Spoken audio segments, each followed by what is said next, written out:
assistant commander S Siri,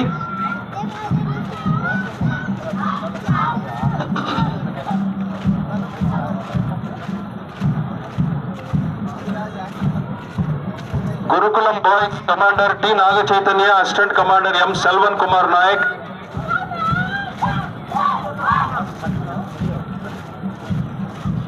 scouts commander Prajwal, assistant commander Likhiteshwar, guides commander S Sophia, assistant commander K Sandhya,